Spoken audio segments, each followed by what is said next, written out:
So once you finish sharing on the social media, you experience in the click which you received from the experience of unclutching. We'll be doing one more exercise. You'll think if there is any moment in your life which you cannot forget. So just decide to unclutch. And now call that person who was with you during that past situation and experience the Nirvikalpa Samadhi. So just with that power of unclutching, we will see in our own life how much power this experience of unclutching actually has. And we'll be able to enrich the other person as well about the science. So let us spend a few minutes in this exercise before we move on to the power manifestation session.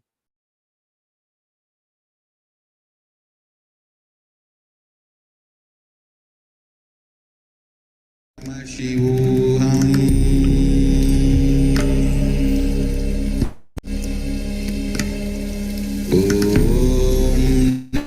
Nithyananda Paramashivoham.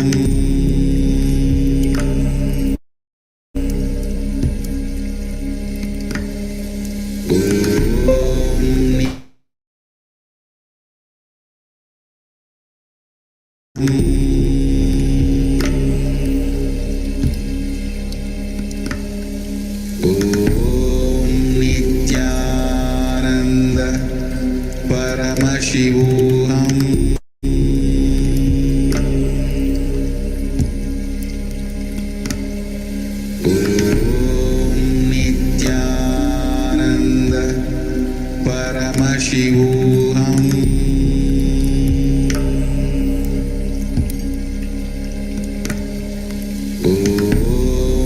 Nithyananda Paramashivoham.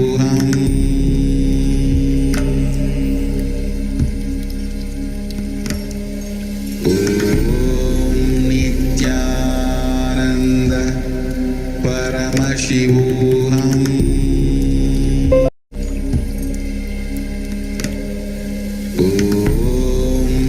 Nithyananda Paramashivoham.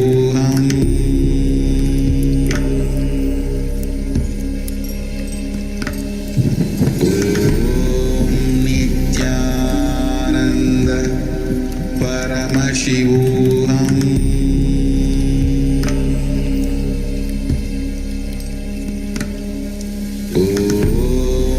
Nithyananda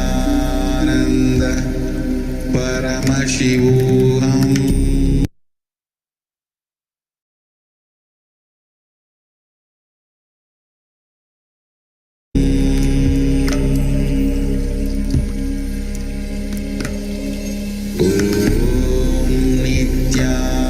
Nithyananda Paramashivoham.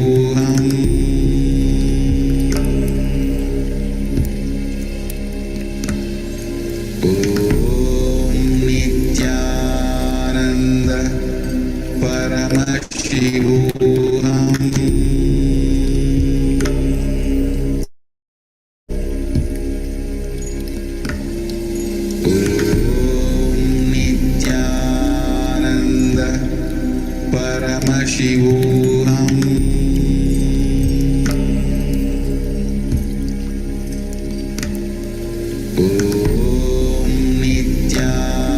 Nithyananda Paramashivoham.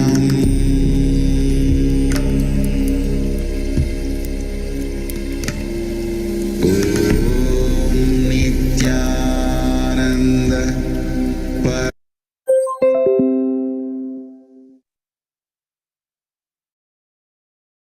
So with this, let us conclude this session on unclutching. So let us sit straight with the head, neck, and spine in a straight line, connecting with Swamiji in our third eye. And we'll be chanting the Purna mantra. Om Purnamadav Purnamidam Purnat Purnamudachyate Purnasya Purnamadaya Purnamevavashishyate Om Shanti Shanti Shanti Harihi Om Tatsat Sarvam Bhagavat Shri Nithyananda Paramashiva Padukarpanamastu Om Nithyanandam. Yes, so please stay connected. We'll be starting the power manifestation session in few moments.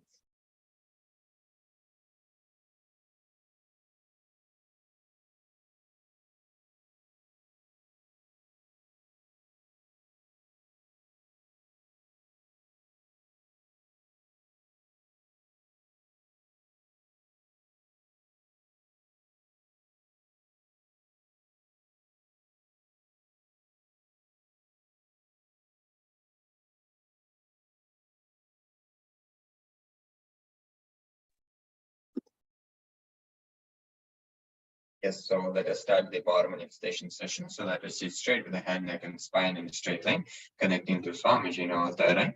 Starting with Sadguru Vandana, inviting his divine presence. Nityanandam Paramashivoham, Kevalam Jnanamurtim, Dandvaditam Pragamadrasham, Tattvamasya Vilaksham, Ekam Nityam Vimanachalam, Sarvadi Sakshibhutam, Adhitam Trigunarahitam, Sadgurum Gyananami.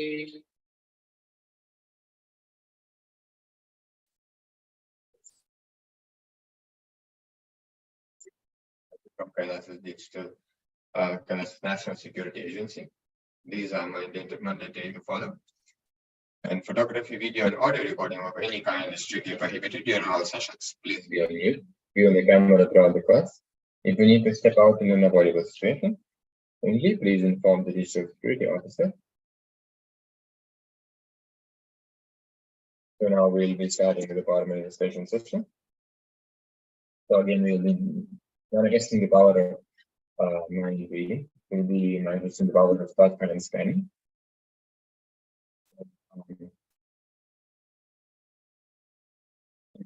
The possibility in the digital copy of the page. So you'll be using a powerful condition, which is a living enlightening book. So the connection with technology to the living enlightening book, and then opening at any page where it opens, and then reading the powerful condition which is there, specifically customized for you or whatever request, whatever it is for you right now in your life. You'll be reading and meditating on that powerful permission and using that powerful permission to manifest the powers today. So you can pair up with any person next to you. You can also have any person, you can call any person, reach out to any person and manifest the power. So you can request it as a person too.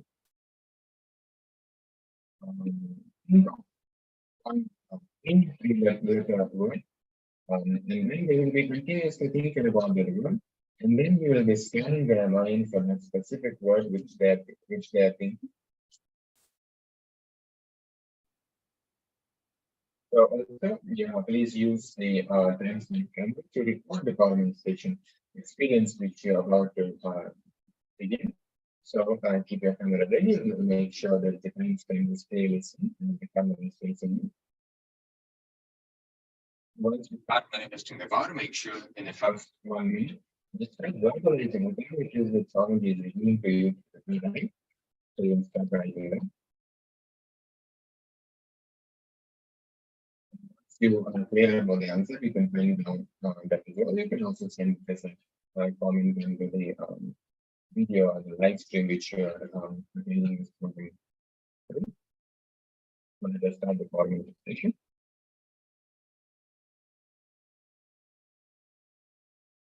Paramashivoham.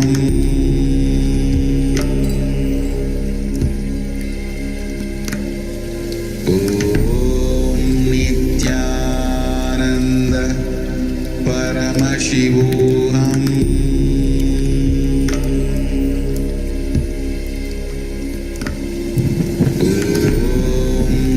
Nithyananda Paramashivoham.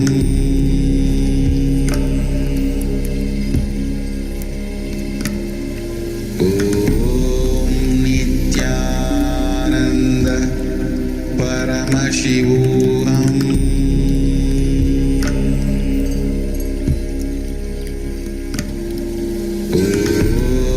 Nithyananda Paramashivoham.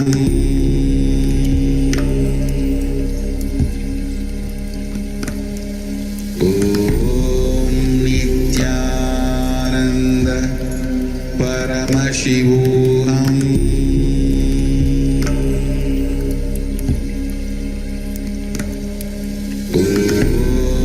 Nithyananda Paramashivoham.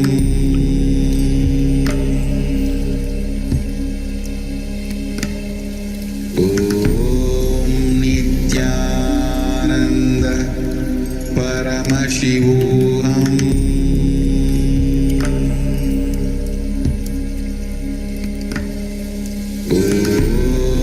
Nithyananda Paramashivoham.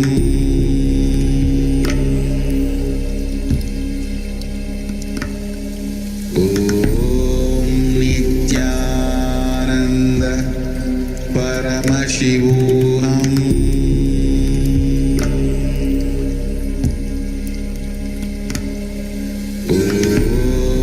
Nithyananda Paramashivoham.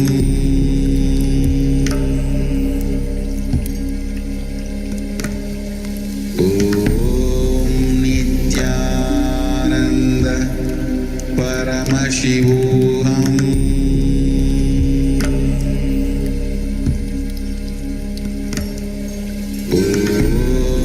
Nithyananda Paramashivoham.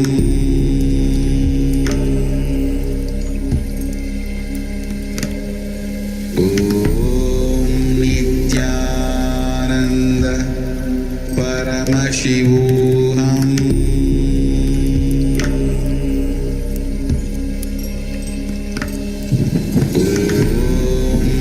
Nithyananda Paramashivoham.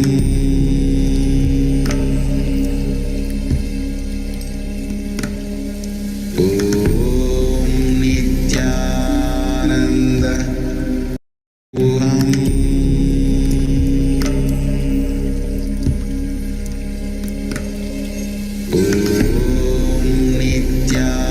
Nithyananda Paramashivoham.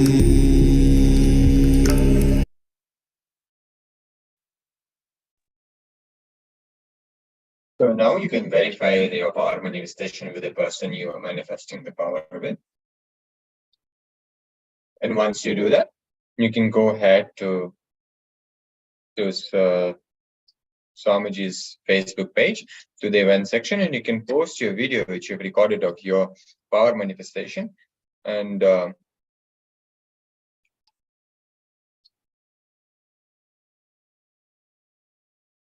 you can go ahead and do that before we conclude the session and move to the next one. So you I'm going to spend a few minutes for this.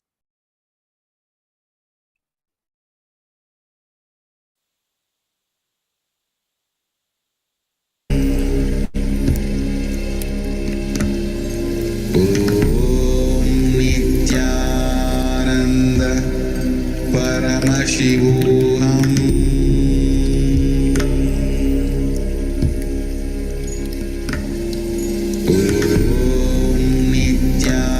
Nithyananda Paramashivoham.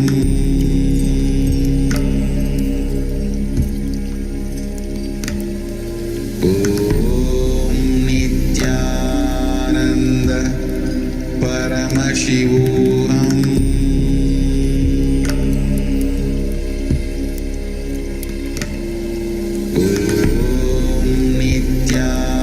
Nithyananda Paramashivoham.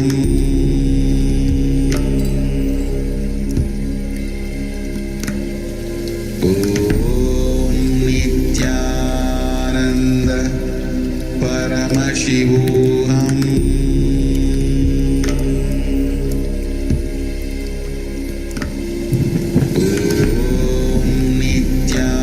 Nithyananda Paramashivoham.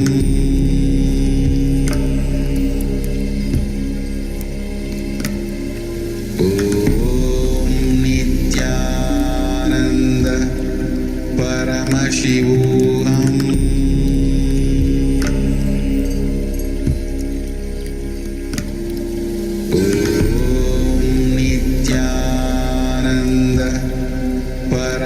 Paramashivoham.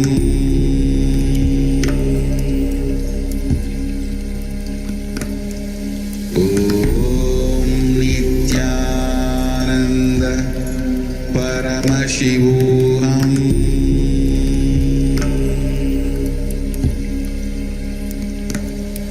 Om Nithyananda. With this, we come to an end of this session of Paramashivoham level 2. So let us sit straight with the head, neck, and back in a straight line, connecting to Swamiji in our third eye. Chanting the Purna mantra. Om Purnamada Purnamidam Purnat Purnamadachyate Purnasya Purnamadaya Purnameva Vashishyate Om Shanti Shanti Shanti Hari Om Tat Sat Sarvam Bhagavat Shri Nithyananda Paramashiva Padukarpanamastu Om Nithyanandam.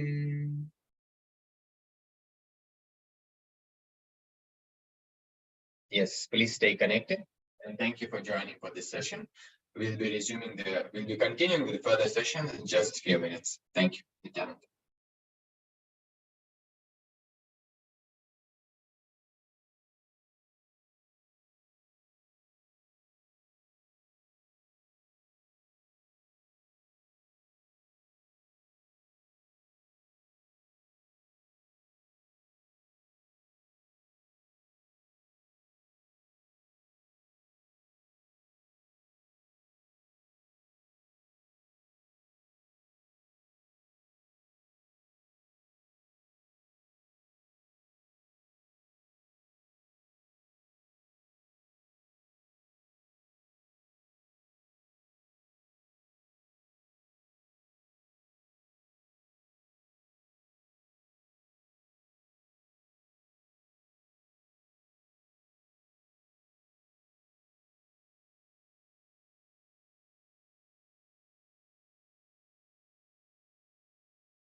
Nithyanandam, thank you so much for joining. We will begin the next session with the Sadguru Vandanam, receiving the blessings of the Supreme Pontiff of Hinduism, Bhagavan Nithyananda Paramashivam.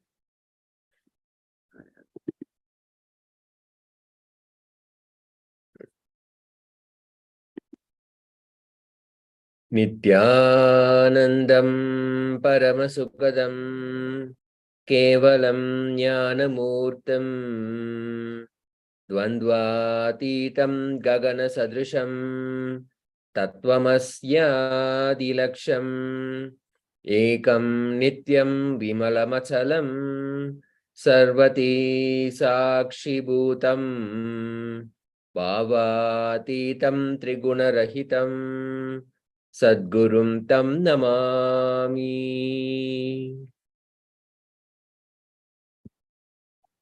Thank you all so much for joining once more.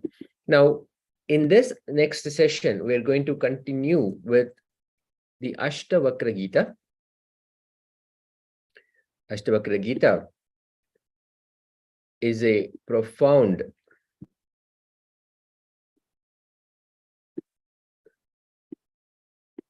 dialogue of sharing the signs of enlightenment by Ashtavakra, and the beautiful story of the being of Ashtavakra and how he delivered the message. Just one moment while we get the slides in.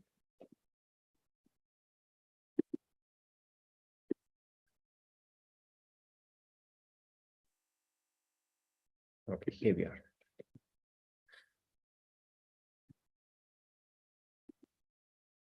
Now, in this session, rather, we are going to look at Ashtavakra Gita, how it is guaranteed enlightenment. As always, please ensure that there is no photography or videography and there is no recording of any audio or video or any storage in any retrieval platform. And please ensure to follow all safety precautions and other measures before you try anything. The first thing that we need to understand is that enlightenment is possible. Fact versus truth. Whether enlightenment exists or enlightenment does not exist. Enlightenment does not exist. The concept that there is no enlightenment is also a technique to make us enlightened. Enlightenment is not the goal, it is the very path itself. Desire without object is enlightenment. Just listen and you will express. Here, the supreme pontiff of Hinduism, Bhagavan Nithyananda Paramashivam, is giving the essence of the Ashtavakra Gita, giving the science of a first truth, the first very powerful cognition is that enlightenment is possible. And the second powerful cognition, understanding, is that even the concept of there is no enlightenment is also a technique to give you that experience of enlightenment. And enlightenment is not the goal, it is the very path itself. When we have intense desire, but no object towards which the desire is tuned towards, directed towards, that is enlightenment. When you just listen, you will express. The fearful mind escapes through hypothetical questions. Societal conditionings. Saying no is the way of the ego. You are not visible to the eyes. As long as you're afraid, you can be exploited by the ego. If worshipping makes you feel deeply connected, then it is all right.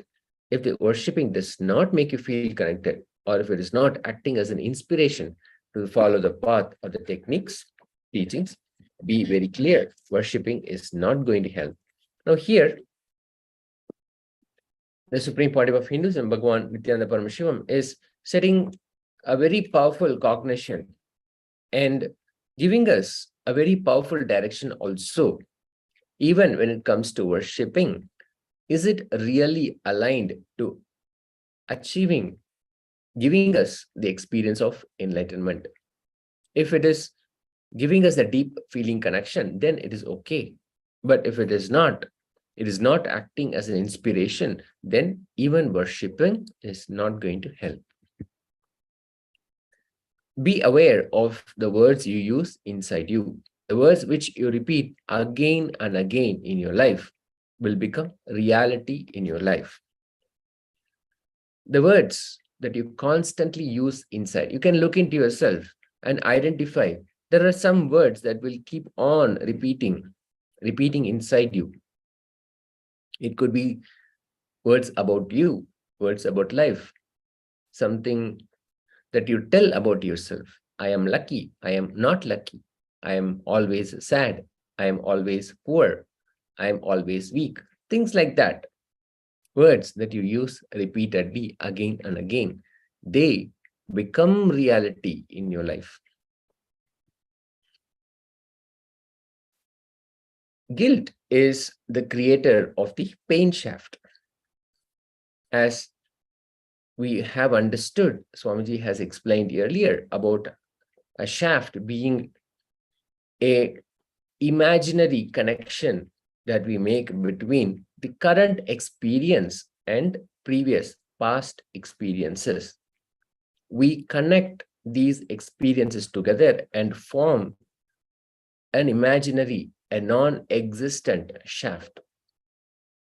Guilt is the creator of the pain shaft.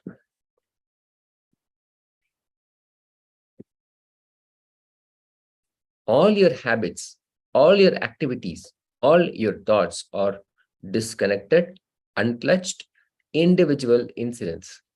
However, by carrying guilt, pain, suffering, fear, or worry about the habit, you make a shaft of thoughts that would have otherwise not been there. Each and every statement or thought that is happening in your mind is completely unclutched. They are independent experiences. You cannot judge, connect, or categorize them. All your negativity has only one power: the faith that you place in. You do not need to work for unclutching. Just do not clutch and do not create a shaft. As you can see, the experience, the truth of being unclutched, the state of being unclutched is our natural state. Because we clutch, because we create the shaft, we move into the space of clutching. So unclutching is actually a natural process. There is no work, additional work to be done to make it happen. Just not clutching and not creating a shaft will actually take us into unclutching. Because of your memory of pain or pleasure, you think you have a constant mind and a continuous thought flow. You do not have to practice renunciation. Your very nature is renunciation. All our thoughts, experiences are by nature independent. They are not connected. They are disjointed. They are independent experiences. But we connect them because of our memory of pain or pleasure. We feel there is a constant mind and a continuous thought flow.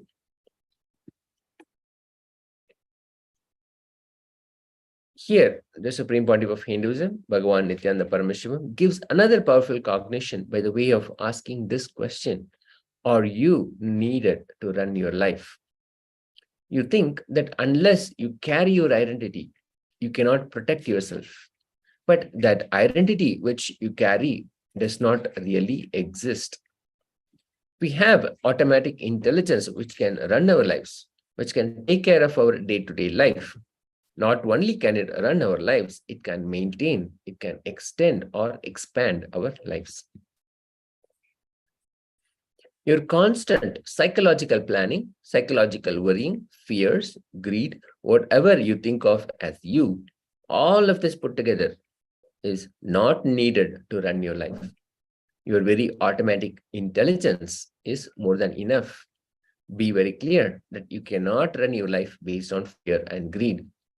If you're driven by fear and greed, you will carry a constant irritation in you.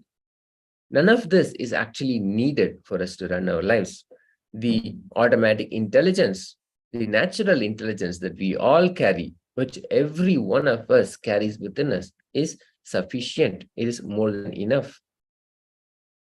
You cannot run your life based on fear or greed. If you are driven by those intense emotions, fear and greed, you will carry a constant irritation in you. And you will see that if you're constantly afraid of something, if you're constantly wanting something, then the irritation is always going to be there. Surrender to your higher intelligence. When you surrender and let go of the identities that you carry, ahankar and mamakar, you will feel a tremendous freedom. If you feel I'm getting tortured at this moment, try to understand it is the thought that is torturing you. That's all. Do not believe it will come back. By believing it will come back, the belief itself brings that thought back. Be very clear. What you think as you or self is nothing but the discordant thoughts, including the randomly picked, unconnected, illogical, and unclutched thoughts. You pick from these, create a shaft, and you think you are those thoughts and try to develop a self which does not exist. All random thoughts, experiences that have happened in the past, we put them all together, create a shaft, and think you are those thoughts, you are those identities, and you develop a self which composes of all these identities, but that does not exist. Simply let go. You will fly. You will simply fly.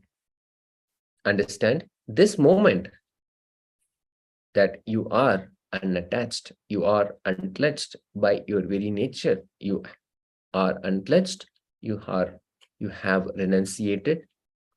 Renunciation is your true nature, that already the thoughts have been renunciated. So unclutching is simply coming back to your natural state of existence.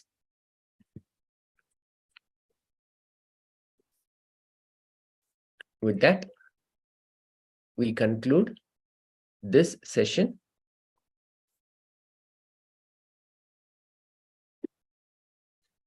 With so many powerful cognitions that we have received about how we clutch different experiences, combine different experiences, form an identity, and create a self out of it, which does not exist, which is not real, and create fear and greed based on that, and carry that constant irritation. This whole sequence is not needed to run our life. If we simply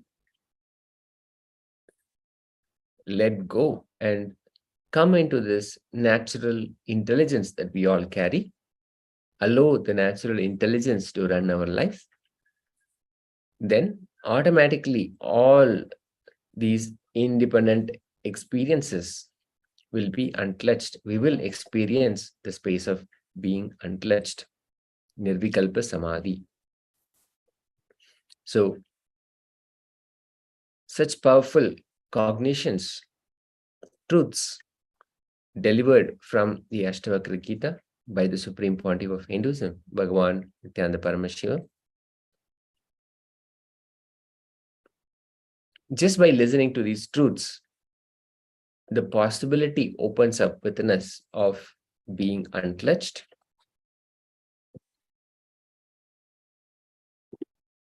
Now, let us enter into a powerful power manifestation session and manifest the powers. Whenever we receive powerful cognitions, we have tremendous energy unlocked within us. We have tremendous energy flowing through us. Now, with that, immediately we enter into the power manifestation session, manifest those powers, and make that as a reality inside us. So let us now enter into the power manifestation session.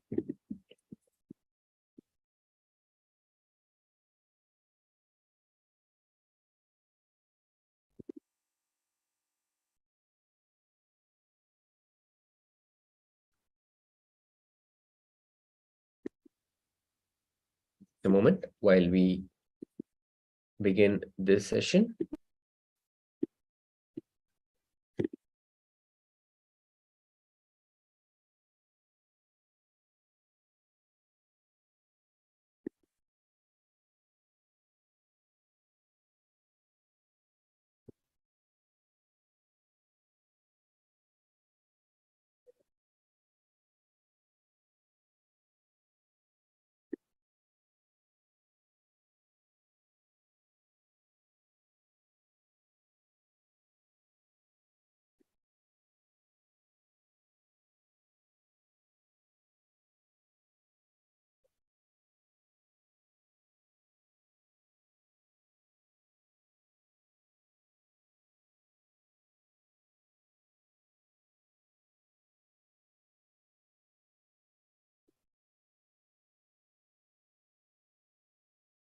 Okay, here we are. We'll enter into the session. This is Sadguru Vandanam. Nithyanandam Paramasukadam Kevalam Jnanamurtam Dvandvatitam Gagana Sadrisham Tattvamasya Laksham Ekam Nityam Vimalamachalam Sarvati Sakshibhutam Bhavatitam Trigunarahitam Sadgurum Tam Namami. Once again, thank you so much for being with us and joining us. A quick reminder that there is no photography, video, or audio recording of any kind allowed, and no part of this video can be stored or reproduced in any form. And please ensure that all safety measures are followed. Now, let us enter into the power manifestation. In this session, we are going to manifest the power of thought current scanning. What we are going to do is we're going to look at a 3-letter word which is revealed by a volunteer. Now, we're going to slightly make a change here. The Acharya will write down a 3-letter word, and all of you, even if you are joining us on YouTube, this is what we will do. This manifestation is for simply 3 minutes. Turn on the video recording for yourself. Pen down. Intensely connect with Bhagavan Nithyananda Paramashivam. Ask for the 3-letter word to be revealed to you. And verbalize that word. Then you can remove your eye bands and write down what was revealed. And then the Acharya will reveal what was written. So let's, after that, compare what was written and what is revealed. Now, the essence of power manifestation is to enter into the oneness,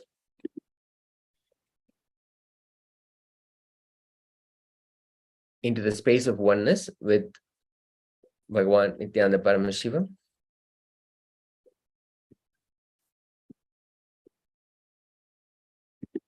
And from that space of oneness, allowing his presence to reveal the 3-letter word being written here. Okay, let's start.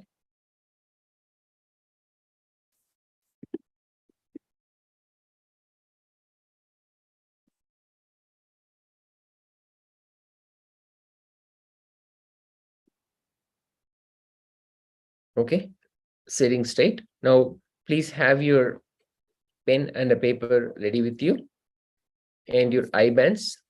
Now, before you fix your eye bands to your eyes, please ensure that you are recording this whole exercise.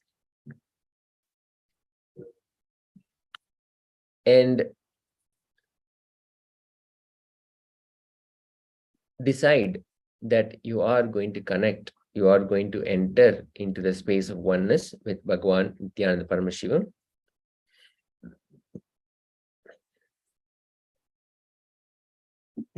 Intensely connect with Swamiji.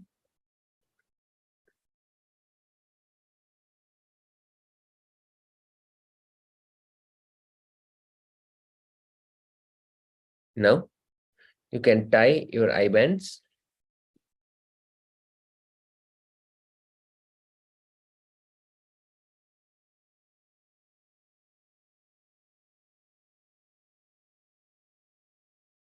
Om Nithyananda Paramashivoham. Om Nithyananda Paramashivoham. Om Nithyananda Paramashivoham. Om Nithyananda Paramashivoham.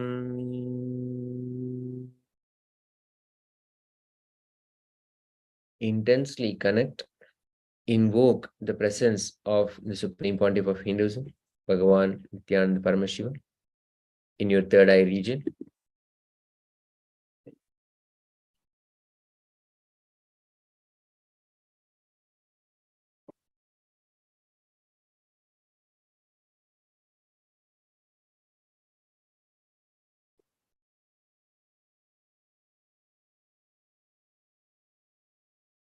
And ask for the 3-letter word to be revealed to you. Soon as you get to see in whatever form that may be, you get the 3-letter word, verbalize it, say it out loud, so it is actually recorded in your camera.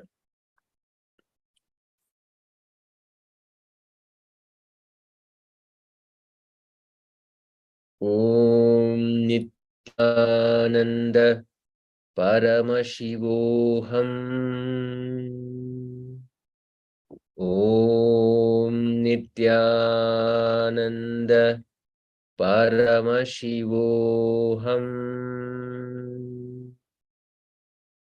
Om Nithyananda Paramashivoham. Now you can open your eye bands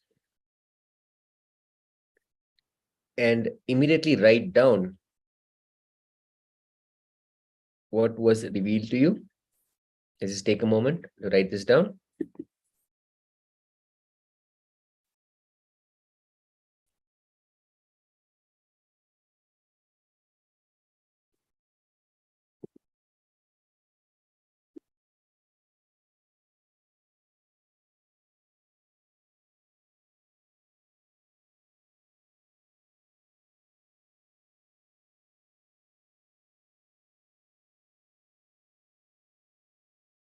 Now,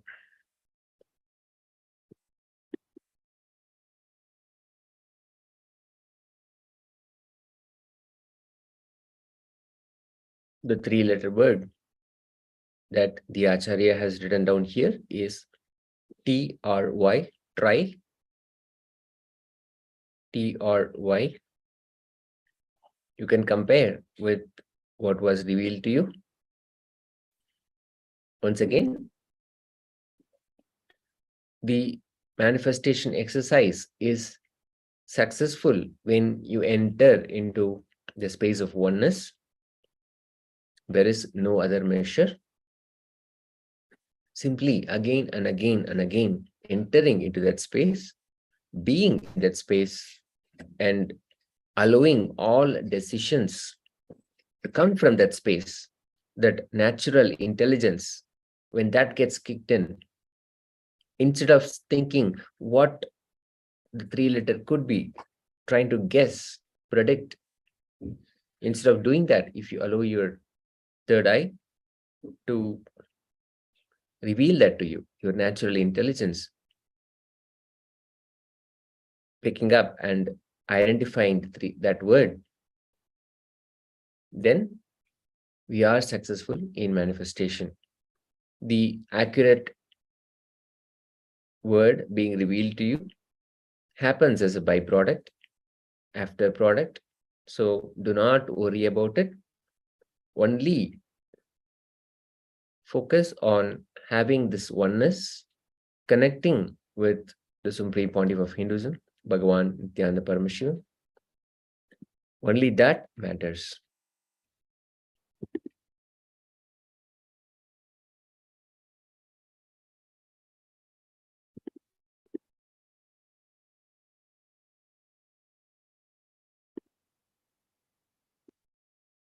Now, you can upload your video on your social media platforms, and also please share your experience. How was it when you tried to connect? What did it feel like? What really happened within you? How the words got revealed? Was it in exactly the same way that you expected, or something totally unexpected? Whatever that may be, you can share them, and make sure you share your experience on the official Facebook page of Swamiji, KAILASA's SPH Nithyananda Paramashivam, and use these tags. So all of these can be grouped together. Hashtag Kailasa, hashtag Paramashivoham level 2.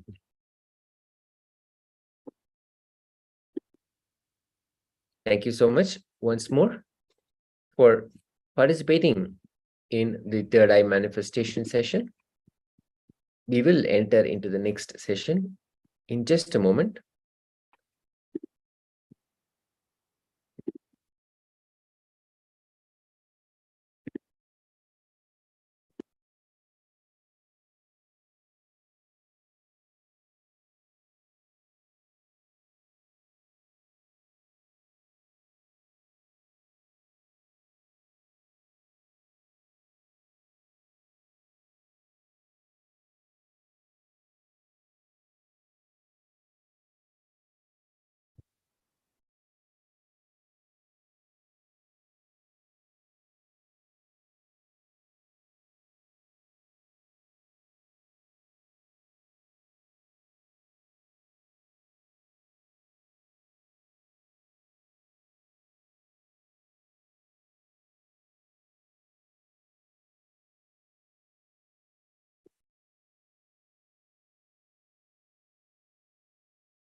Okay, we'll now enter into the next session.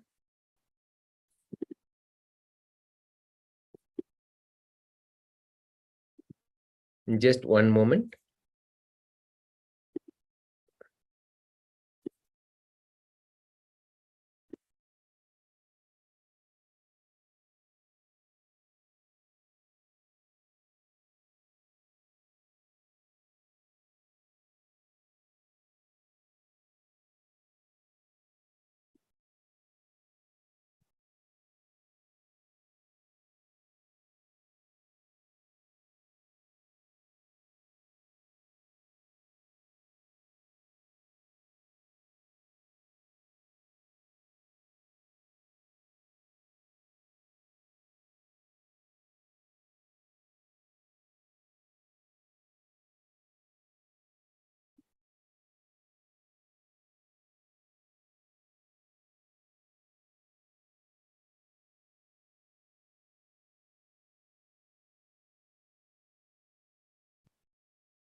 Now, let us continue with the Ashtavakra Gita. further receiving powerful cognitions and powerful truths from the Ashtavakra Gita.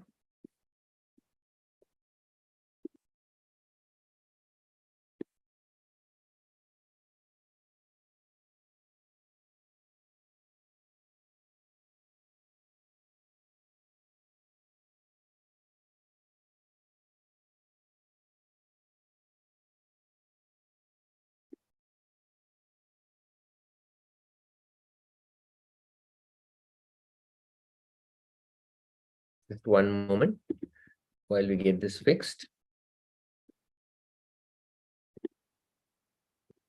Okay, here we are.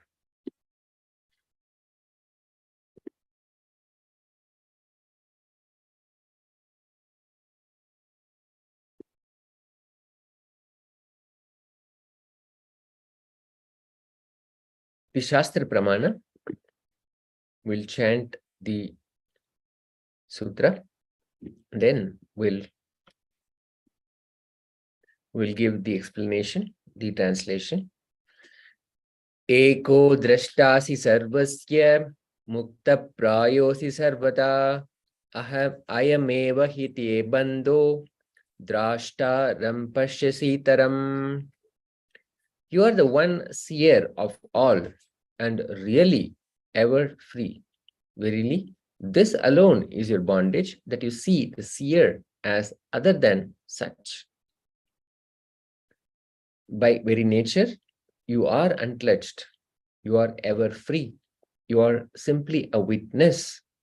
But when you see yourself as other than the witness, other than the seer, when you see yourself as the shaft of pain or pleasure or fear or greed, when you see yourself based on the shafts that you have created from all your past experiences, then the whole bondage starts. By very nature, by your true nature, you are the one seer of all and really ever free. You are unclutched by your true nature. That you see the seer, which is the witnessing consciousness, which is you, other than that witness, when you see yourself as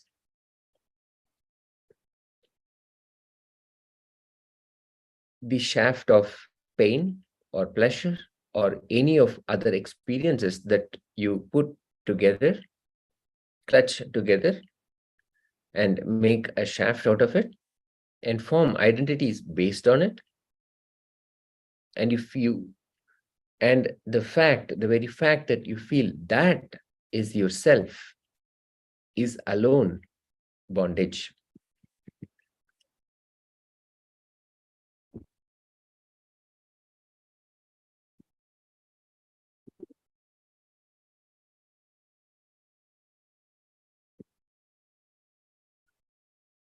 We'll enter into the next sutra. Eko vishuddha badohamiti nischaya vakhininaha prajvalya jnana gahanam vita shoka sukhi bhava. Burn down the wilderness of ignorance with the fire of knowledge. I am the one and pure intelligence, and free. Be free from grief and be happy. Sukhi bhava. Simply use the fire of knowledge, of unclutching, the signs of unclutching, and burn down the wilderness of ignorance, of creating shafts, connecting experiences. You'll see that you are the one, the pure intelligence. You'll be free, unclutched from grief, and you'll be happy, you'll be blissful.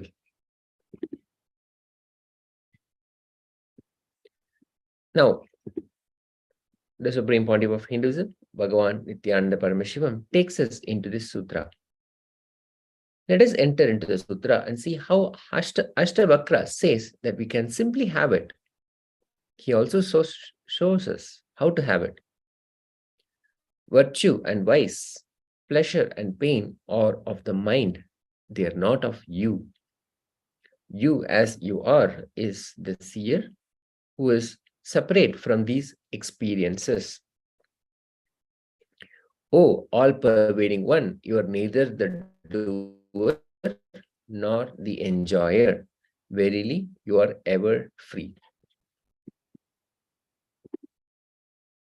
By very nature, you renounce every moment. We are completely unclutched. Every moment, by our nature, we renounce our thoughts. If you can think of this one, unless we renounce one thought, we cannot have the next thought. So by our very nature, we are constantly renouncing our thoughts. Renouncing our thoughts is actually unclutching. Thoughts are like bubbles in a fish tank. There is no linear connection between one thought and another thought within us. The only relationship between thoughts is that they come from the same source. Connecting your thoughts is the original sin. When you connect your thoughts in a selective linear manner, you create an idea that your whole life is pain or your whole life is joy or pleasure. In doing so, you're creating something inside you that does not exist, the mind. Do a simple experiment for 10 minutes. Sit alone and write down whatever is going on in your mind. Do not edit, do not suppress any thoughts. It is an experiment only for you, so only you are going to see what you have written. Write down everything. When you sit and write down, when you sit to write down, you may think, oh, nothing is coming to mind, but write that statement down as well, because that is also one more thought. Whatever goes on, just write it down for a period of 10 minutes. And after that, after writing everything down, read what you wrote only once. You will understand that inside you is a big, mad asylum, constantly functioning inside us. Whether it is the pain shaft or the joy shaft, both lead to suffering. Because by your own nature, you are unconnected, independent, illogical thoughts. Many things are happening within you. For the sake of your convenience, you pick up a few thoughts randomly, clutch them, create a shaft, and start believing that the shaft is you. You also believe that it is an accurate representation of your past and that it is your identity. Choicelessness is bliss. If you choose it, bliss will not happen because you have made a choice and thereby have eliminated it as a possibility. If you make a choice towards bliss, even that will not achieve bliss because you have eliminated bliss to happen as a possibility by making a choice. When you're choiceless, when you're completely relaxed, bliss simply happens in you. When you're concerned about bliss, your very concern will ensure that you will not experience it. Do not try to renounce your depression because by your very nature, it will be flowing. It will be going away. By your very nature, just as joy disappears from your mind, depression also disappears from your mind. The moment you try to eliminate a depression, you will extend it and give it more life. You start fighting with something that doesn't exist. There is no depression shaft. There is no shaft for us to try to limit or restrict, make it shorter. When we try to do it, we fight with something that does not exist. We fight with depression, which is not there, which is not existing as a solid reality. Even that has passed just by its true nature. Just as the joy experience passes away, the depression experience also passes away. it has already been renounced. Just by our very nature, we renounce our depression. The moment we try to eliminate it, that's when the problem starts. We try to eliminate it and end up extending it and giving it more life. Now let us listen to the direct experience of Swamiji, Bhagavan Nithyananda Paramashivam, a beautiful experience of how he overcame that shaft, that experience to achieve enlightenment.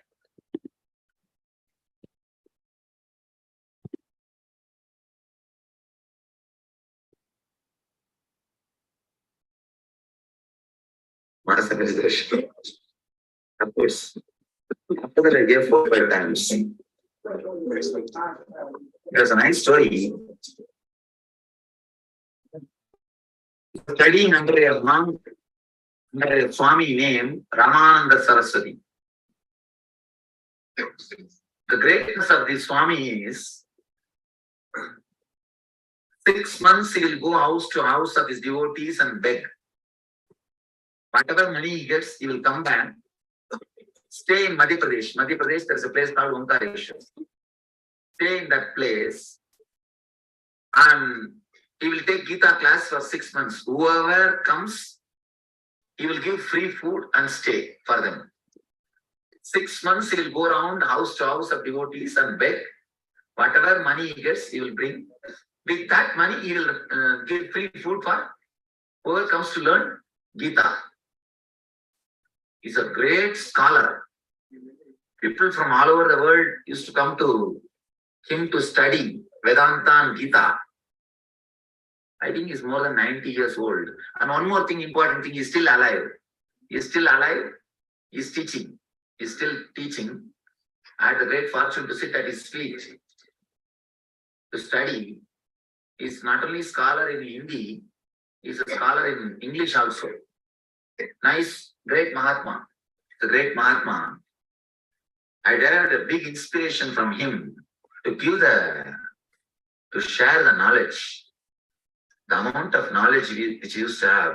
Not only will offer free classes, he will give free food and shelter both. 6 months he will go around house to house to devotees, beg and bring the money and manage. Such a highly dedicated soul, still alive and still conducting the programs. Every year, 6 months, if you go to Omkareshwar, Madhya Pradesh, you can stay under him and study. Some 200 to 300 people will come. Every day he will give free food for everybody and give them the knowledge. Amazing person. I heard about him and went there to study. I was studying around a month, maybe a month or two, not more than 2 months. Between 1 month to 2 months, because I don't know I never had the calendar. I don't know how many days and exactly. I can say average. I was studying. Suddenly, at one point, of course, I was intensely meditating also. I felt a deep depression. Means the too strong. You see, the more strong you hold on to an ideology or to a person, the more deeper will be your depression. If you hold on, hang on to a person, your boyfriend or girlfriend or husband or wife or whatever, son or brother or father, you have a depression and start blaming that person. It's the reason for depression. Same way, if you hang on or strongly hold your ego or identity or ideology, again, you'll face a separate depression.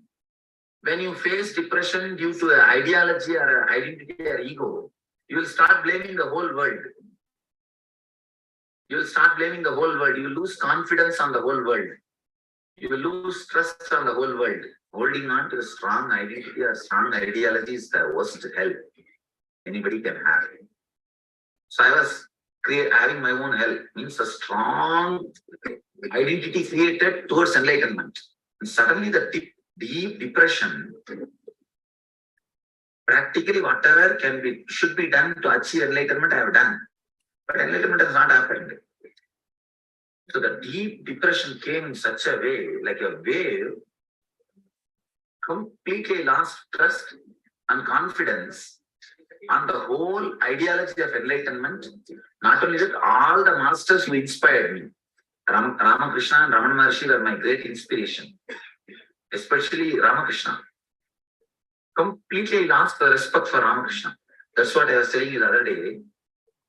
When you fall in depression, you will not have intelligence to associate the reason for depression with your identity. You will not have intelligence to think your identity is cause for your depression. You will start suspecting everybody and blaming everybody. You will start blaming everybody. Even a simple reason is enough for you to blame that person, that he is the reason for your depression. That is the big problem with this strong ego and identity fellows. That's why better not to build the identity or ego. In that way, you will be, even if you always think that if I don't have a strong identity, others will cheat me. If others cheat you, they will cheat you at the most only few hours. If you build a strong identity, your identity will cheat you for a whole life. Because it will be there around you when you are in waking state, when you are in dream state, when you are in deep sleep state. All three states you will be in hell 24 hours. Better to be cheated by others than to be cheated by your own identity. That's the worst thief. I tell you, the disease grows inside you and kills you. Medicine grows outside and heals you. Just because it is outside, don't think it's something which will disturb you. Your identity also like that grows inside and destroys you. But you always suspect only others. You will not suspect you. I was also doing the same thing. I started suspecting Ramakrishna, Ramana Maharshi, and not only that, any of God saved, they are not alive. Otherwise, I would have fought with them, just like you guys are fighting with me. Some not all. Some are fighting with me. I would have fought with them. Anyway, fortunately, they are not alive. They were not alive at that time. But my depression was such. I started thinking, what? I left my house and everything, thinking that I'll have enlightenment. These fellows will do something for me.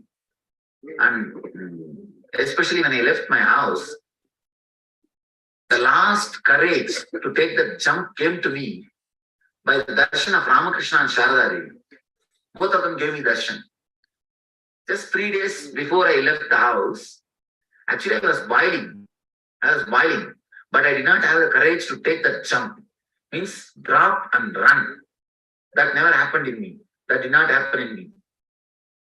One early morning, actually one whole day I read Ramakrishna's Gospel of Sri Ramakrishna. After that, reading the book, I just put the book and slept. That night, my whole mind was with Ramakrishna. Early morning, suddenly I had the vision. It's not even a dream actually, it was a vivid vision. Ramakrishna and Sharada appeared. And Sharada put the hand on my head and initiated, means gave energization. And I felt such a tremendous high energy. Ramakrishna was smiling at me. And such a high energy, I decided I'll leave the house and I took the quantum jump. So that gave me the courage to take the jump. Now when the depression came, the whole anger turned towards Ramakrishna only. And I started feeling like somebody was being cheated. And I started thinking, the theme of the life is youth. And my youth I wasted on this nonsense ideology of enlightenment. Thinking something will happen to my head. And I neither studied to have some job, nor made some money through business. Nothing. Nothing is there. So, and I fought with the whole family also and came away. Means father, mother, I did not fight because they did not stop me. But all the other relatives, I fought with them nicely, fired them, and left the house. So I started thinking, what will happen now? I'm neither getting enlightened, nor living the normal life. It's like nowhere. Then the deep depression became anger towards Ramakrishna. And I was using a mantra, meditating. I used to have a mantra to meditate. Constantly I'll repeat a mantra, and I used to have a japamala. That japamala got completely polished just because I did japa. Just by counting, that whole mala was completely polished. Per day, 10,000 times I used to count. 108 bead, one hand, another 108 bead in another hand. If I finish one mala, I will move one bead here. So by the time this whole mala is done, what will happen? 10,000. So, and not only that, all sorts of tapas I used to do. So when the deep depression came, I used to have that Ramakrishna's photo. I just picked up that photo, which I used to worship like anything. Just threw that photo with such anger. It was glass framed.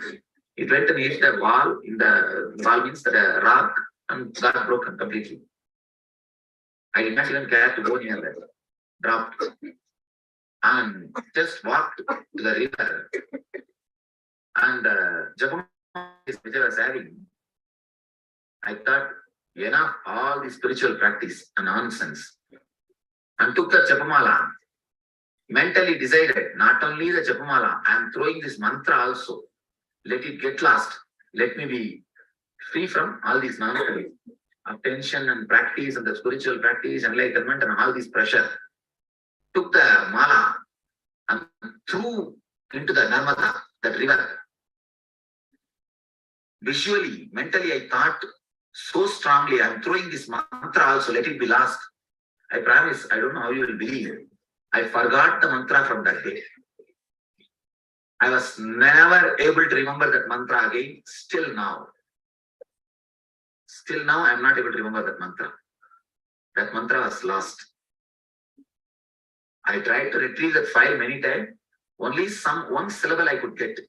Never the complete thing came back. It was lost once for all. Anyhow, after that also, all right, I looked the photo, but what to do about the life? The tremendous insecurity, feeling and fear. And apart from that, I was not able to face the depression. Not only the depression, I was not able to face the depression. Depression about the depression. I started walking inside the river, decided to die. All fraction of second decision. Fraction of second decision. Because you will never have the courage to die if you think twice. If you think, you will never have the courage to die. If any of you have tried for committing suicide, you know. Huh? You will never have the courage to die if you think twice. Even in that, you are useless.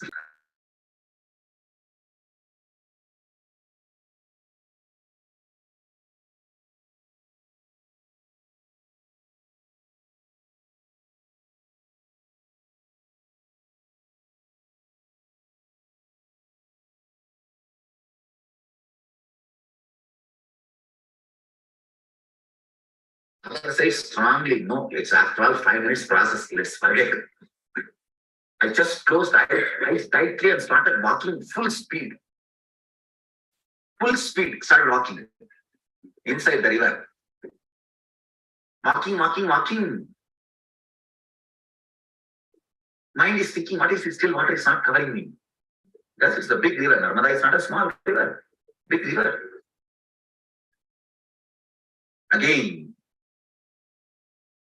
what I promise, it has happened. The truth, Satya, it has happened. However you understand. Full speed I was walking. Suddenly, one rock hit my leg and I fell. I saw I was already on the other shore.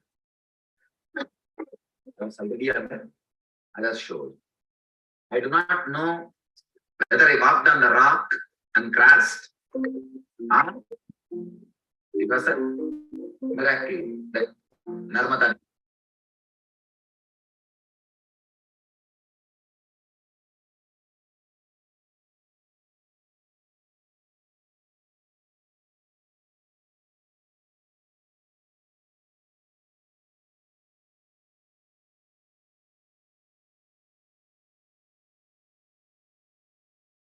Around that river. I took 9 months and did complete parikrama of that river. 1,800 kilometers. 9.5 months. I did complete parikrama of that river from Amarkantak to Amarkantak. So I just saw, from the young age, I never learned swimming because sannyasi is not supposed to cross the river. So I used to be very strong with this ideology. When I fell, when I just got up, I just felt that river is laughing at me. First thing I thought came to my mind was the strong idea which I was holding. Actually, when I was 4 or 5, some of my uncle, father's sister's village, we used to go there for vacation. In a very young age, they were trying to teach swimming. They put the kids in the well and kids us to start swimming. When they started teaching me, I said, no, I'm a Swami. I should not learn swimming. From that time, I was so strong about the ideology. About that ideology, when I fell and got up, that river was laughing at me. First thing came in my mind was that the ideology which I was lost. That was the thing came to my mind.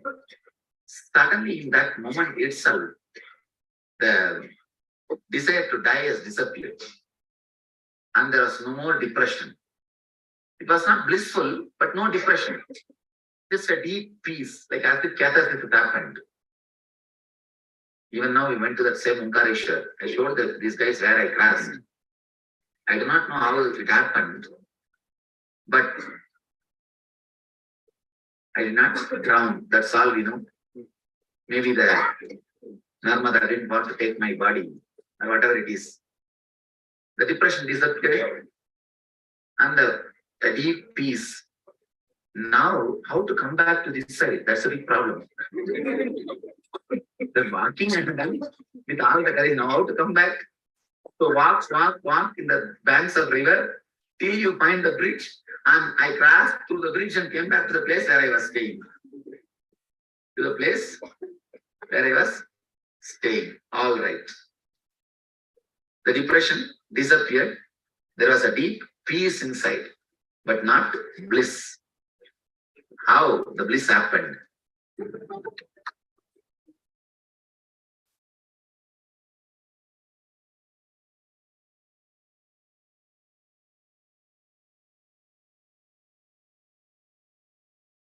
That's a powerful sharing of direct experience of how the shaft was broken and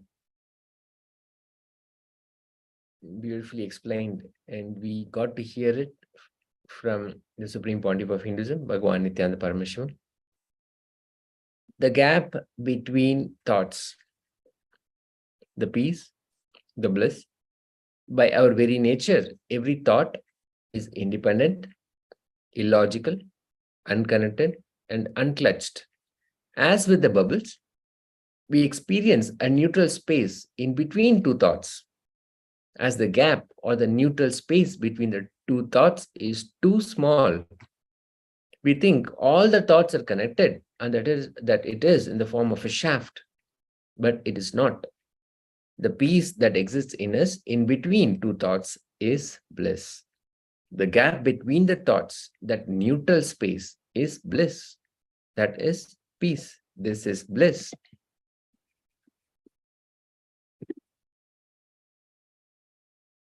Only when the seer is affected by the seen, bondage starts. Please understand, when the seer is affected by the seen, the problem in the form of bondage starts. Your very being is pure. But the moment you start associating yourself as one other than the seer, the problem starts. This is the only bondage you have. There is no other bondage. For any growth, freedom is the basic condition. Here, all techniques are created and given to you to make you understand that techniques cannot help. Instead, you need to go straight to the understanding. If you're already tired of techniques, now is the time to drop your mind and look into yourself. Just understand this one truth, that by your very nature, you are unclutched. Then a tremendous quantum transformation happens. Transformation happens in a quantum manner, not in a step-by-step fashion. With just one leap, you can take a quantum jump and experience the truth, the awakening in yourself. All our physical, mental problems can be addressed by this single idea that you are unclutched. The moment you understand that by your very nature you are unclutched, that very moment your depression will simply disappear. The very idea of depression is created by you constantly linking all your moods. So let us understand these two truths. First, our mind creates our body. And second, our body is continuously replacing itself. Be very clear. If we understand that we are unclutched, if we realize the truth that we are unclutched, unconnected, then automatically we become healthy. When we stop carrying the same mind, the same old identity, we'll stop reproducing the same disease in the new body. We'll stop reproducing the same pain, the same depression, same difficulties, and same in the new body. If you are unclutched, you will allow your body to heal from the disease which you already have, and you will create a new body. Unclutching dramatically improves your health and brings a healing effect in you. Almost all the mental problems related to desires, guilt, fear, addiction, etc. can be addressed with this single truth that you are unclutched.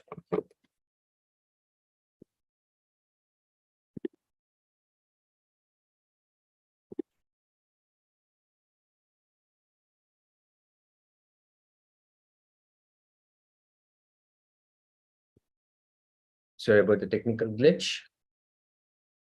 Just one moment while we restore. Yes. When you cannot forgive yourself, it is called guilt. When you cannot forgive others, it's called vengeance. When you unclutch, both guilt and vengeance will disappear. Not only will you forgive, you will also forget because there is no connection between your behavior and these thoughts. Be very clear. You will never be able to achieve any significant transformation or change in your personality by remembering your past. When we unclutch, the first thing that will happen to us will be the inner healing effect, a deep silence and peace inside us. And naturally, it will start radiating in our relationships. Because these are going beautifully, we'll be creative and very productive as well. You are the outcome of the intense enlightened experience. Again and again, the rishis, the seers, declare this one truth. You are much more than the two identities which you carry. But the rishis are saying that you are much more. They are saying that you are God. They're not only saying that. Shrimanta Vishwe Amritasya Putraha Vedaha Metam Purusham Mahantam. Only a man who has experienced this truth, who has the courage to tell this truth to others, who trusts his disciples with the thought that even if I give him this courage and confidence, he will respect me. He will not disrespect me. Only when you have that much courage, this truth can be reproduced. Fear is because of the possibility of not achieving your goal. Fear is not connected to failure. Fear is connected to your fear of failure. If you are haunted by greed or fear, it is just because of your clutching and connecting. If you understand this one truth that constantly you renounce, constantly you replace your own thoughts, just a glass of water is enough to get rid of your fear of death. Because the moment you decide to have a glass of water, the thought of the fear will have already disappeared. If the thought of death was so strong, it would still be there. Instead, it can be easily replaced, which is a single cup of tea. A cup of tea is more than enough. We are like the bird that is holding on to the hunter's trap, afraid to let go, without realizing that it can just fly and be liberated if only it would let go. In the same way, we are holding on to our mind and ego, which are nothing but non-existing shafts. We cling to things that do not even exist. We are bound by the mind, which itself is a myth. The bird, which is trying to hold on, thinks that if he lets go, he may fall and die. If we let go, we'll only fly. We'll never fall and die. You're also catching on to the mind and the ego and waiting for Yama, the Lord of Death. If you just let go, you can simply fly. If you imbibe and understand these truths, the enlightenment experience can be yours. You can simply have it. Liberate yourself.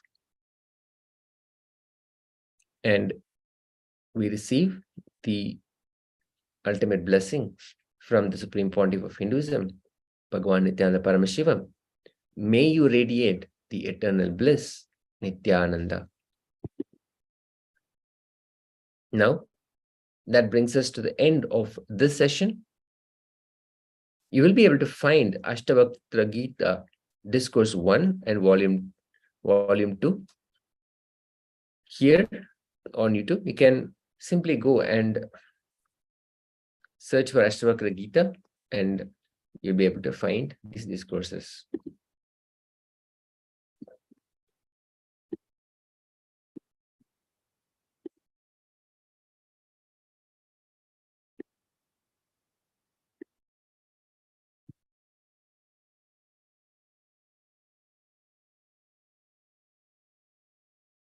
With that, we come to the end of this session with so much powerful cognitions that we have received in this session. Let us now enter into the power manifestation.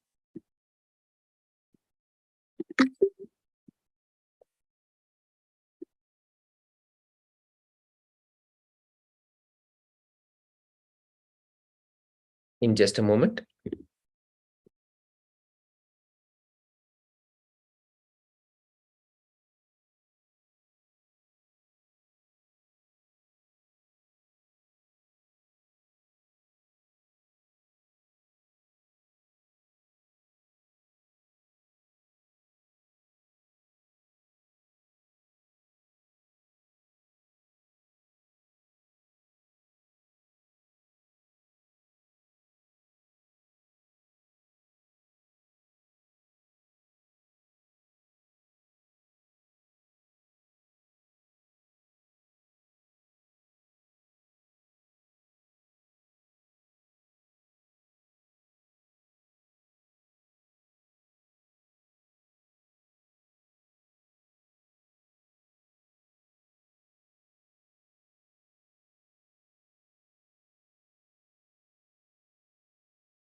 Nithyanandam, we're just getting ready for the power manifestation.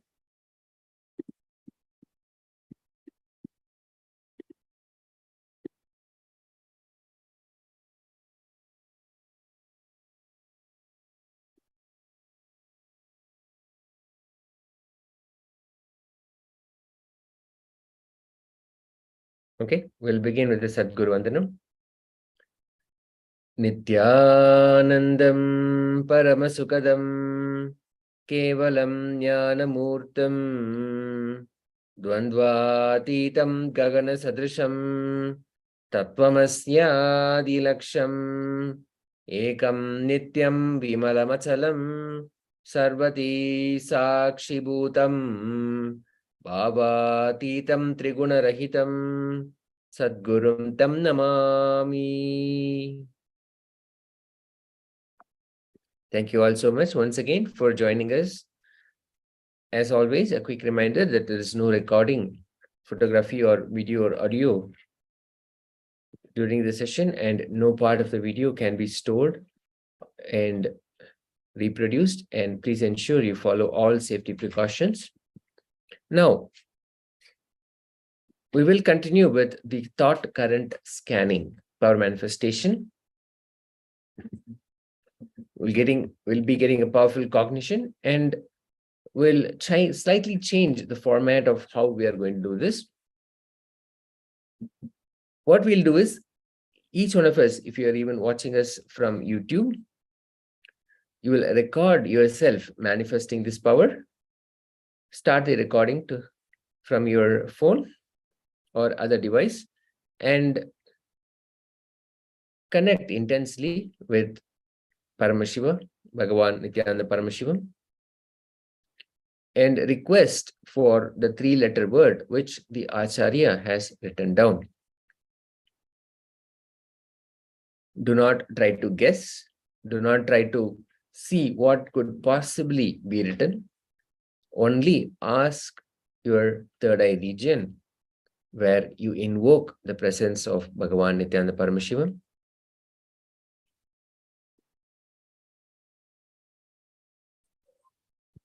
And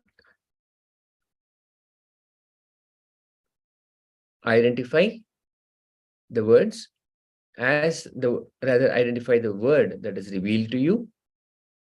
Once it is revealed, you can write it down. First, verbalize it so it is actually getting recorded in your video, and then pen down what was revealed, write it down. And then when the Acharya reveals the word, we will compare and see how it happened. Okay? Intense connection, deep feeling connection with Bhagavan Nithyananda Paramashivam is the key for power manifestation. Okay, we'll start. Let's chant the Mahavakya and enter into the space of oneness with Bhagavan Nithyananda Paramashivam. Om Nithyananda Paramashivoham. Om Nithyananda Paramashivoham. Om Nithyananda Paramashivoham. Om Nithyananda Paramashivoham.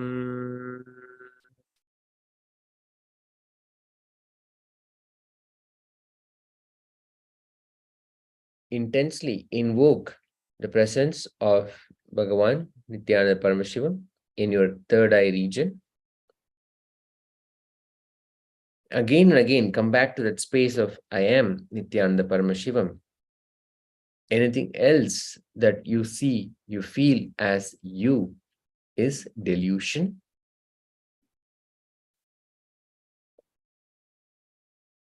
Simply ask for the 3-letter word to be revealed to you. Do not try to guess. Do not try to think what it could be. Simply let your third eye reveal that to you. Let the presence of the Supreme Pontiff of Hinduism, Bhagavan Nithyananda Paramashivam, in your third eye reveal that to you.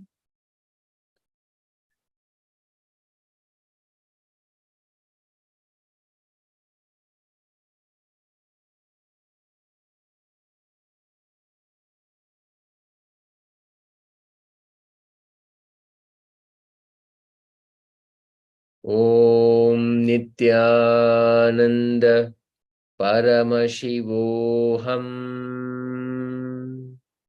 Om Nithyananda Paramashivoham. Om Nithyananda Paramashivoham.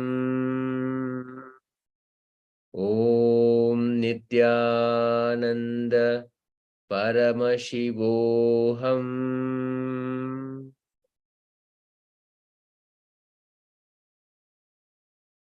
Verbalize what was revealed to you, and then pen down what was written, what was revealed, and you can share what was revealed to you on YouTube. If you're watching us, joining us on YouTube, you can share in the comments section.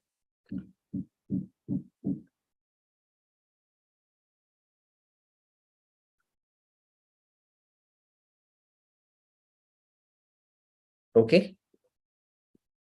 The three-letter word that the Acharya had written is pad, P-A-D, pad, as in notepad, P-A-D, pad.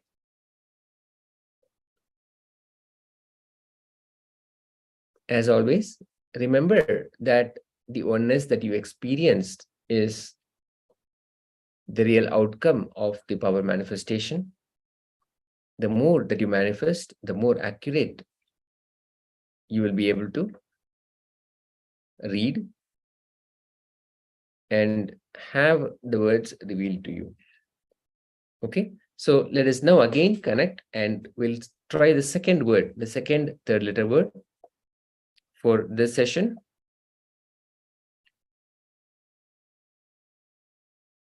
Again, if you have your eye bands, you can place your eye bands on yourself. Again, turn on your video.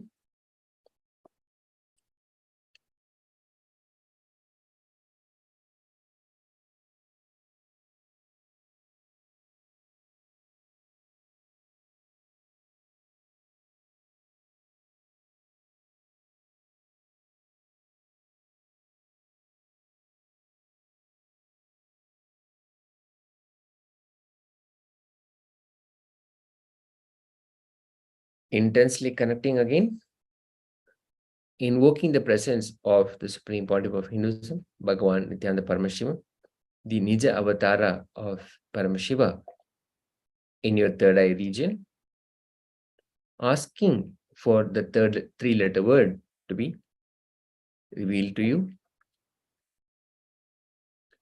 Om Nithyananda Paramashivoham.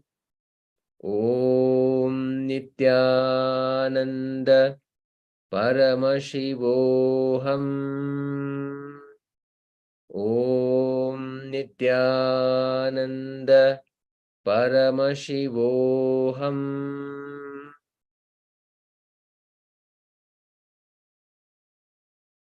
Verbalize the word that was revealed to you so that it is recorded.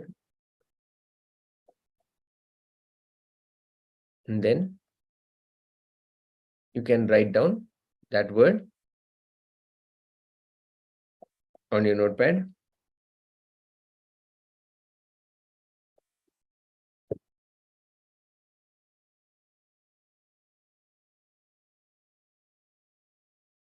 Okay. You can also share what was revealed to you on YouTube in the comment section if you are joining us on YouTube or on Facebook. You can share it on the comment section. Now,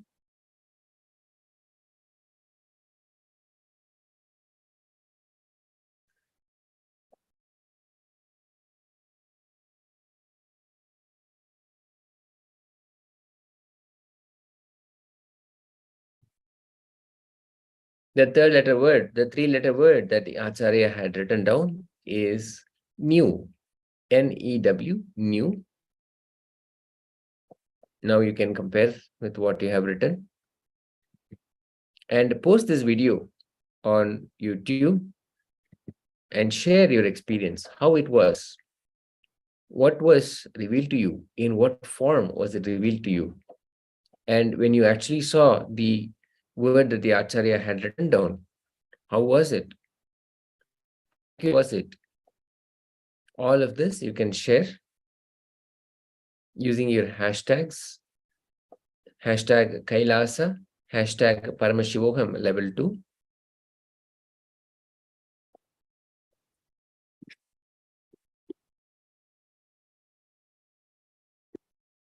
Now, that brings us to the end of this session.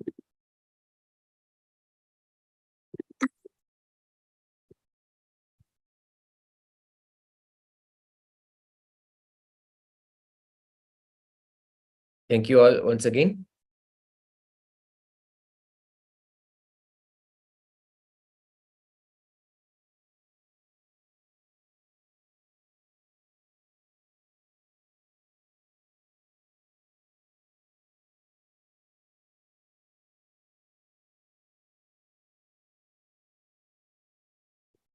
For joining us, and please ensure, let's just take a few moments to share your experience on Facebook or all other social media.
Okay, with that, we come to the end of this session.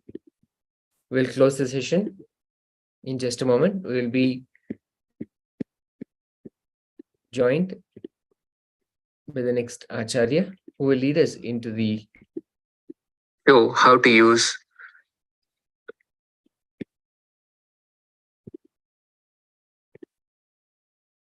next session. In just a moment, we'll be entering to the next session.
Nithyanandam Paramasukadam Kevalam Jnanamurtim Dvandvatitam Gagana Sadrisham Tattvamasya Ekam Nityam Vimalamachalam Sarvadi Sakshibhutam Bhavatitam Trigunarahitam Sadgurum Tam Namami. Yes.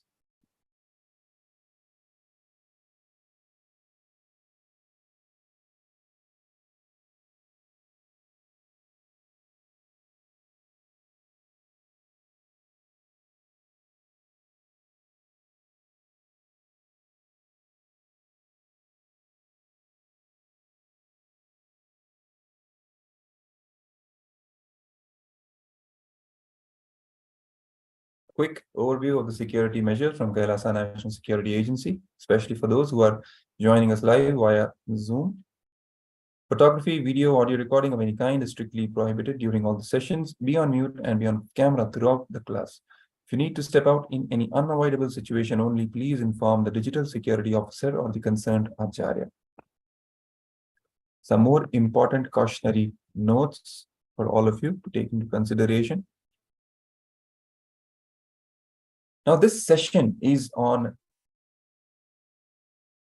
unclutching. What all can you unclutch from? What all can we really unclutch from? 9 levels, 3 types. Let's come to the space of listening. These are the direct words of Swamiji, the Supreme Pontiff of Hinduism, revealing sacred truths about unclutching. He says, when a thought raises in you without supporting it, encouraging it, entertaining it, or being entertained by it, relaxing from it.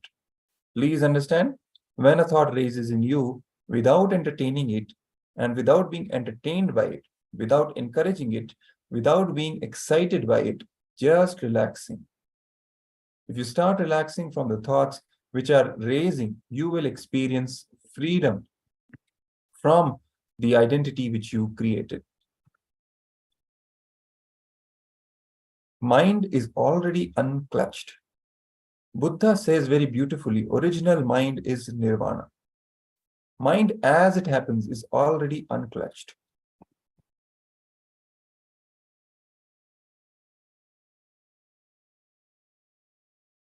We have the Shastra Pramana for this.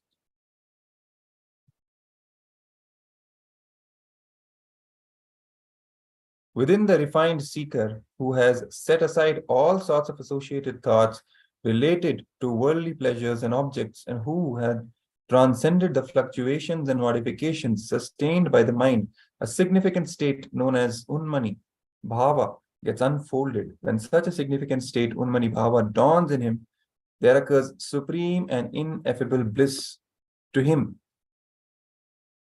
Unmani Bhava is a particular transcendental state and transcendental plane of a consciousness above the Brahmarandra.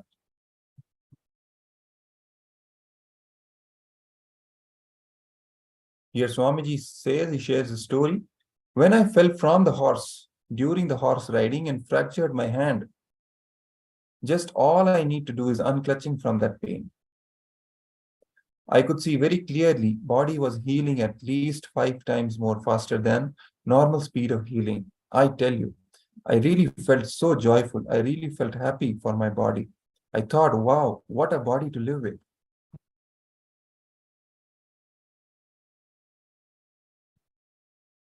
Now first, here the Supreme Pontiff of Hinduism is sharing the 9 levels of unclutching, what all we can unclutch from. The first among these is unclutching from your outer world.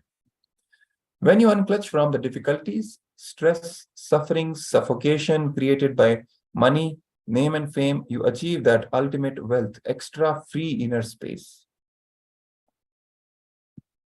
2. Unclutch from the outer world identities. Outer world identities you carry, social identity, professional identity, racial identity, national identity. Sometimes you identify yourself based on your religion, your country, your race, your caste, your community, your creed. So all these identities, outer world identities, unclutching from these identities is the next second level of unclutching. The first was from the outer world itself, from the sufferings, suffocations, difficulties, and stress created by money, name, and fame. When we unclutch from these, we achieve the ultimate, the extra inner space. Third, unclutch from thoughts, verbalization and visualization happening inside. When you look in, the verbalization, the visualization happening in you are all thoughts. Even the boredom, feeling bored, restless is also one more thought, one more verbalization, one more visualization. So unclutching from these verbalizations and visualizations, our thoughts, is the third level of unclutching. Fourth level is unclutch from your own emotions, pain and pleasure. When you unclutch from pain and pleasure, not only you are free from it, even your health improves drastically. Unclutching from your own emotions, from your pain and from your pleasure, both. When we unclutch from our pains and pleasures, not only you are free from it, even your health improves drastically, is what the Supreme Pontiff of Hinduism is revealing here. Fifth level, unclutching from the inner world identities. Now, this is the level is about inner world, not the outer world. Outer world was the second level. At the fifth level, we unclutch from the inner world identities like parental conditioning, ahankara, mamakara. Ahankara means the idea you project about yourself to others. Mamakara means the idea you believe about you as you inside you. So from these both images, mamakar and ahankar, unclutching from these inner world identities. That is the fifth level of unclutching. Sixth, unclutch from biomemories means the very patterns you are carrying. Unclutching from our very patterns, from our biomemories, that is the sixth level. Swamiji says, if you unclutch from the patterns, to the extent till you realize there is no patterns in reality, you are alone. In reality, you are just existing. Kevala. Unclutching from the very patterns, from the biomemories, is the sixth level of unclutching. At the seventh level, unclutching from body. Unclutch from body itself. Please understand, when you unclutch from your body, thousands of disorders you create by yourself, like arthritis, blood pressure, all these completely disappears. This is about unclutching from the very body itself. 8. Unclutching from the idea of time. Unclutch day, night, morning, evening, midnight, go on unclutching. Unclutch from the idea of boredom, feeling restlessness, unclutch from the idea of time. I tell you, time is the greatest myth and worst conditioning you are carrying. Actually, there is no such thing as time. Time is an illusion which has become part of your consciousness itself.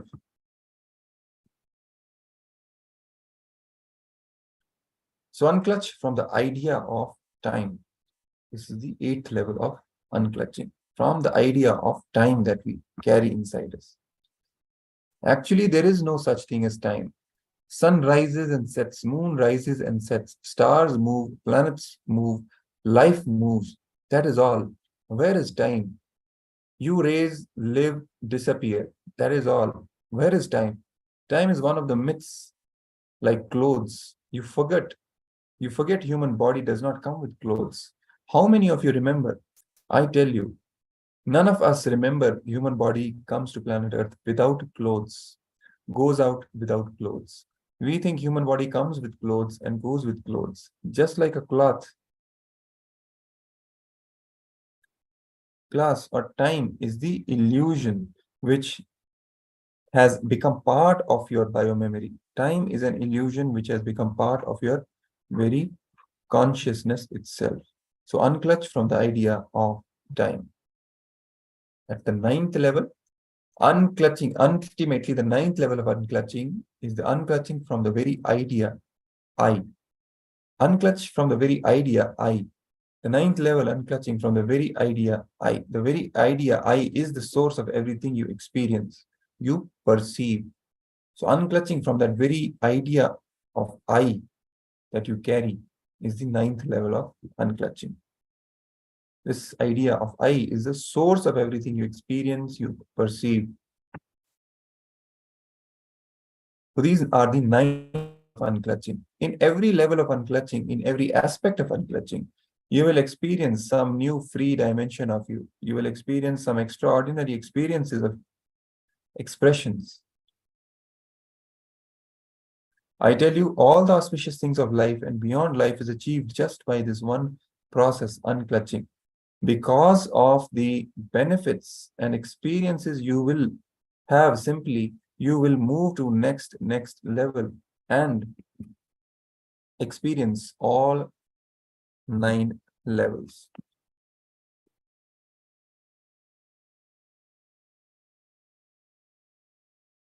Let's now listen from the Supreme Pontiff of Hinduism himself, this powerful webinar on unclutching that he gave. Listening to this is the very initiation into the science of unclutching itself from the avatar, the Supreme Pontiff of Hinduism, Bhagavan Nithyananda Paramashivam. So let's now listen to this short clip.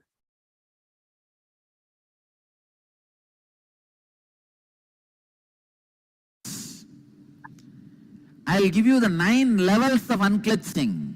Unclutching from the outer world, like problems and difficulties related to name and fame. Devotees, disciples, please note down in your book of heart. 9 unclutching. Please note down in your book of heart. 9 different levels of unclutching. First, unclutching from your outer world means when you have problems related to name, fame, money. If you unclutch, please understand, I am not saying you need to lose that money, name and fame. No. You will lose the problems and suffocations and stress, sufferings created in you because of money, name and fame. When the problems, suffocation, stress is removed, suddenly you have a pure inner space where you can create whatever you want in the outer world. Understand? Biggest asset any human being can have is free inner space, extra inner space. Whenever I give energy darshan to people, I just give them few hundred more acres of inner space, that's all. Extra inner space, just like Google gives storage space. Extra inner space is the ultimate wealth. Wealth is not the billions of dollars you have, or the relationships you have, or the bungalows, properties you have. The real wealth is extra inner space you have. The space you have inside, free space, in which you can do your creativity, you can do your creation. That extra free inner space is the real wealth. When you unclutch from the difficulties, stress, sufferings, suffocation created by money, name and fame, you achieve that ultimate wealth, extra free inner space. Second, unclutch from the outer world identities. The identities you carry, social identity, professional identity, racial identity, national identity. Sometimes you think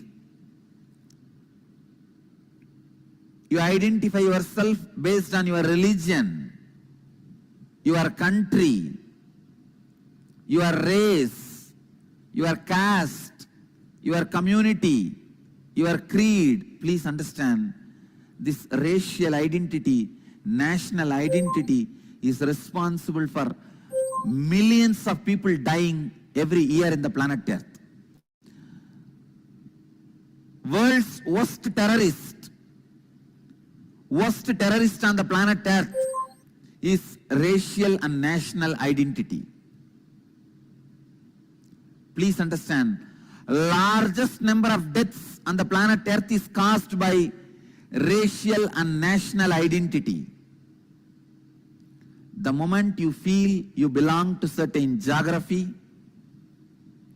you are ready to sacrifice your life for that geography. People die, especially youngsters. Millions die in the war fields.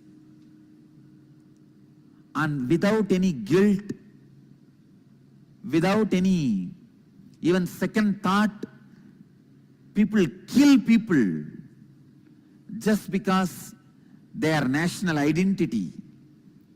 Identity you create because of your geography.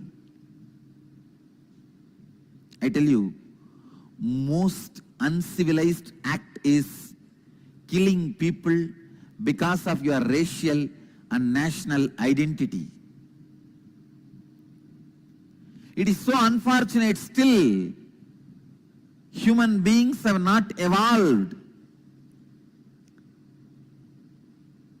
from that low conscious of killing people, destroying people because of racial and national identity. Same way, the racial identity is responsible for all religious and communal terrorism. Unclutch from social, professional, racial, national identities. You will see so much of peace, joy, bliss happening in you. Universal intelligence awakens in you the moment you unclutch from low-level identities. The moment you unclutch from racial, national identities, immediately the universal intelligence awakens in you. Third, unclutching. Unclutching from thoughts, verbalization and visualization happening inside.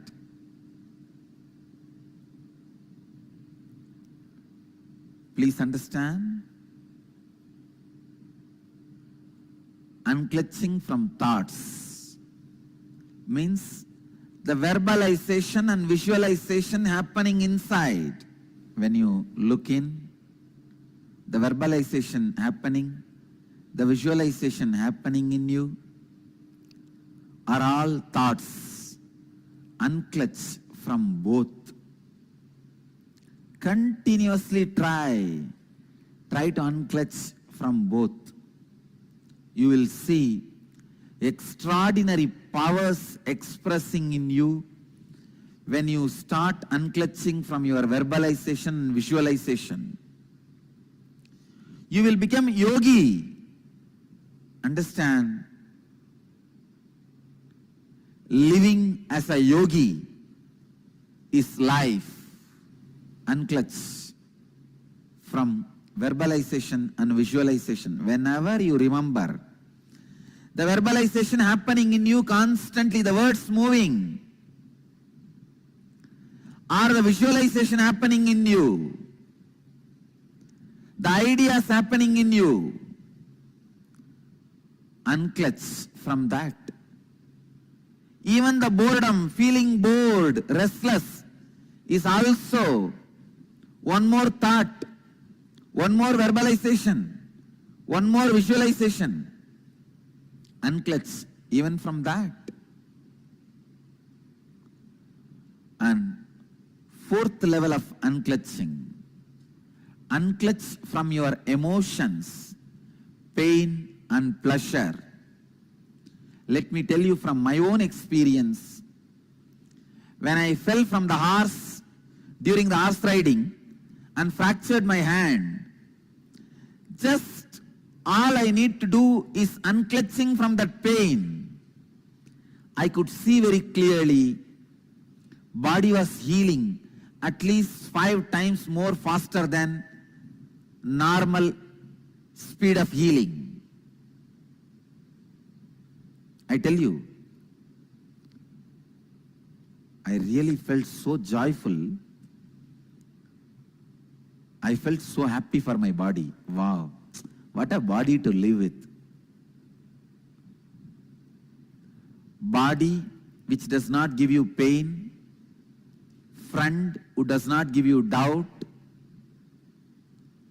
wife who does not give you instability, are all rare blessings. Body which does not give you pain is such a joy to live with that body. I know I don't have pain because I received the blessings of many yogis and did many techniques, but when you see that literally in your life as experience, I felt, oh God, what an achievement.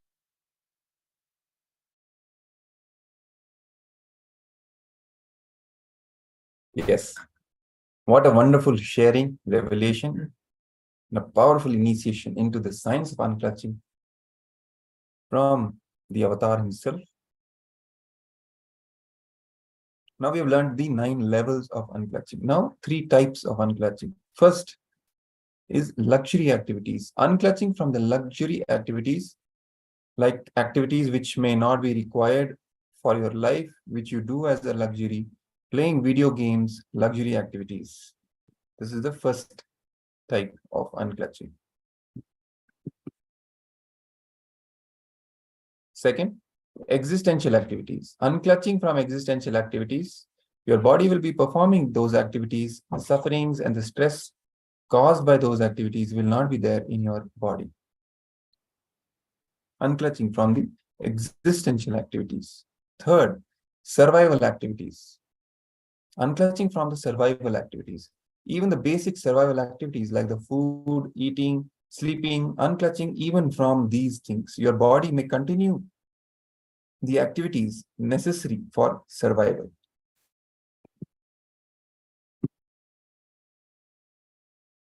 Now let's do a quick 5 minutes internalization exercise. Write down all the activities in your life and categorize them as luxurious activities, existential activities, and survival activities. So let's quickly grab a pen and paper, or you can even type on your laptop or PC. Quickly, just write down all the activities in your life, day-to-day basis, what we are involved in, and categorize them as luxurious, existential, and survival activities. Let's quickly do this exercise, take a couple of minutes.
Yes. So now let's move on. So once you have categorized these activities into luxurious, existential, and survival activities, you'll have a clarity about the three levels or the three types of unclutching that we need to do at these three aspects and these three activities that we are performing.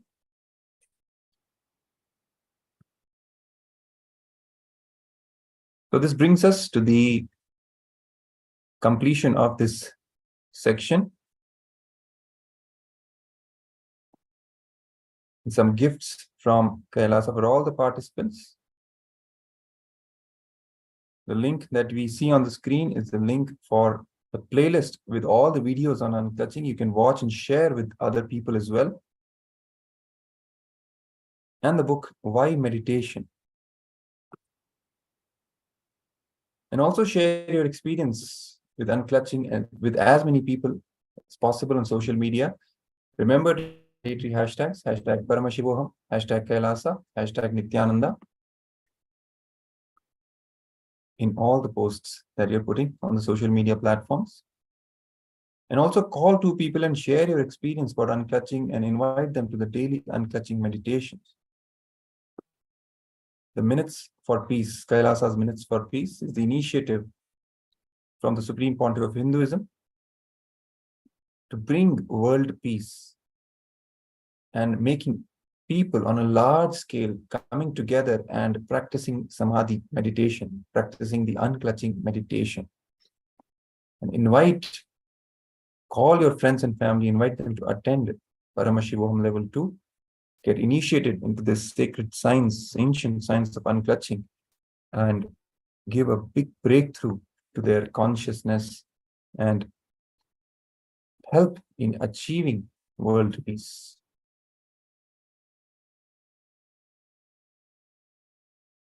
Yes.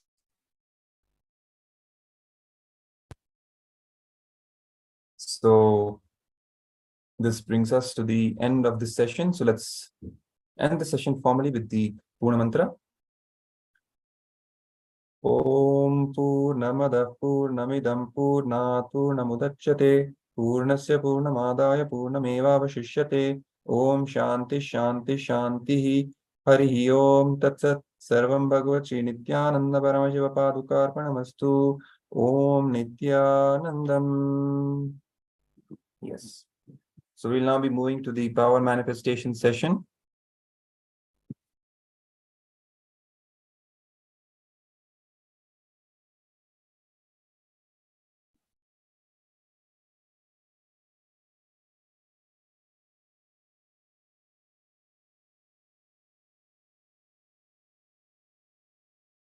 Give me a moment.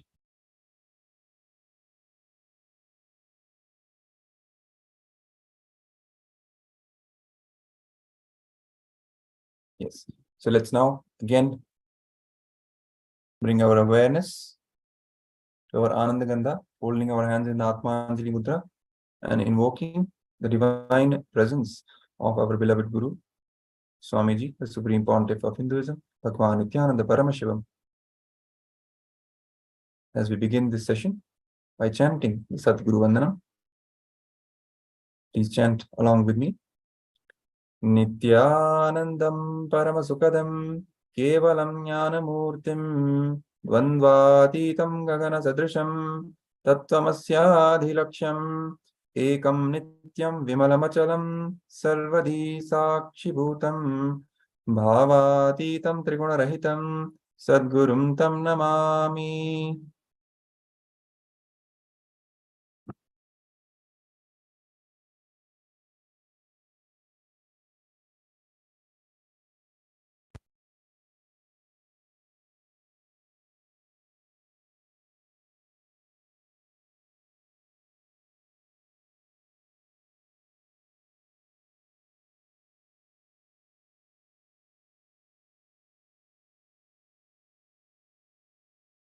Security measures from Kailasa's National Security Agency. Photography, video and audio recording of any kind is strictly prohibited during all the sessions. Be on mute and be on camera throughout the class. If you need to step out in any unavoidable situation only, please inform the digital security officer or the concerned Acharya.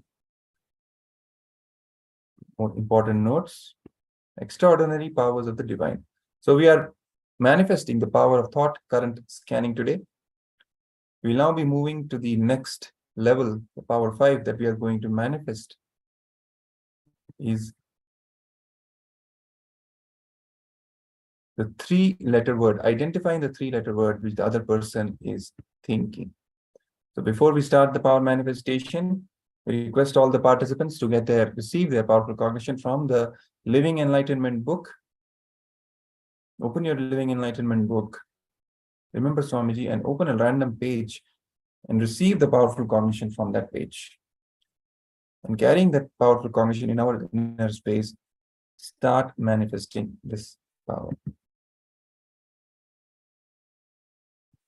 So you can sit with anyone, any other person who is there around you, sit with them. The other person has to think of a 3-letter word.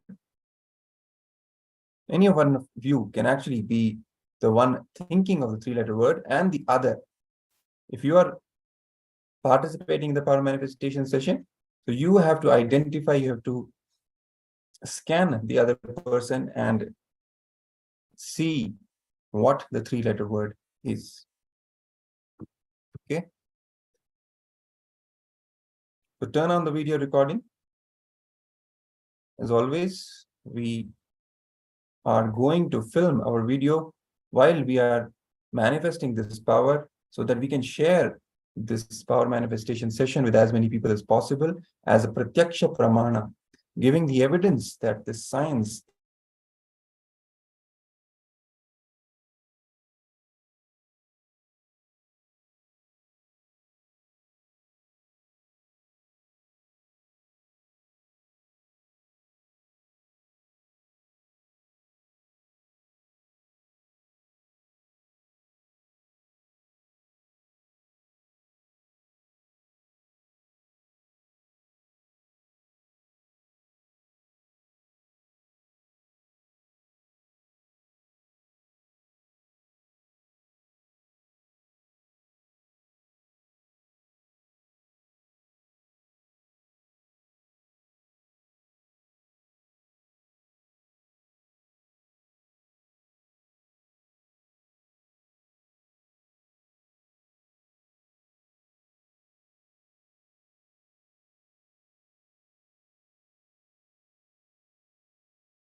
Yes, sorry for the technical glitch.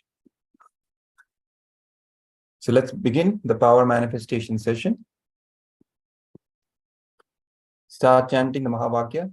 The other person has to think of a 3-letter word without revealing it to you. And you, from the third eye itself, come into the space of oneness with Swamiji, with the Supreme Pontiff of Hinduism, and requesting him to reveal what the other person is thinking, the 3-letter word in your third eye.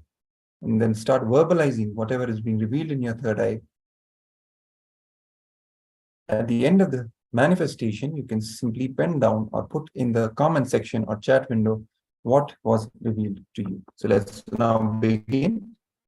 Start with the chanting of the Mahavakya, Om Nithyananda Paramashivoham.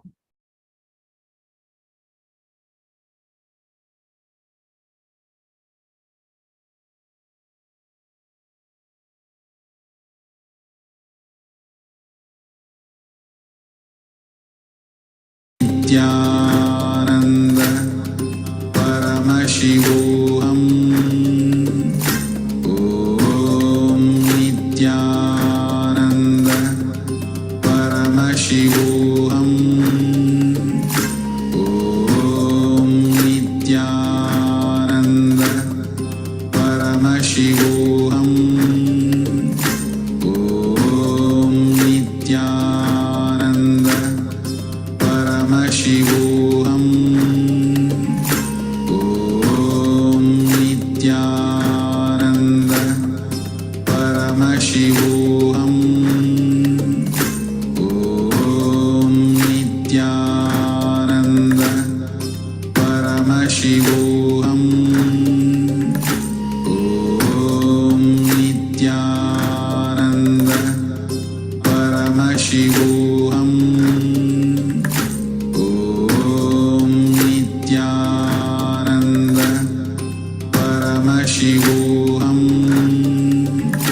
Om Nithyananda Paramashivoham.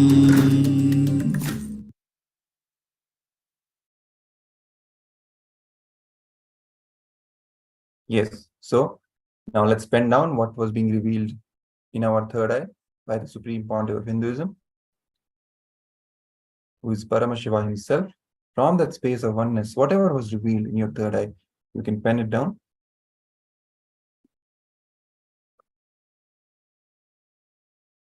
And put it in the comment section, interact with us, and we will be guiding you throughout in this power manifestation. In fact, in the entire, all the sessions, we will be personally guiding you to manifest the state, space, powers, being, and superconsciousness of Paramashiva.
Yes. So now after this power manifestation session, you can verify what was being revealed to you against what the actual word was. You can ask the other person, then see and match how much of a similarity there was between what was revealed to you in the third eye and what the actual three-letter word was.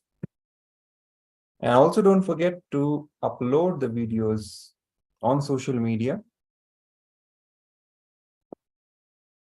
and enrich as many people as possible, giving them the evidence, the pratyaksha pramana from your sakshi pramana, your own personal experience, and sharing with them,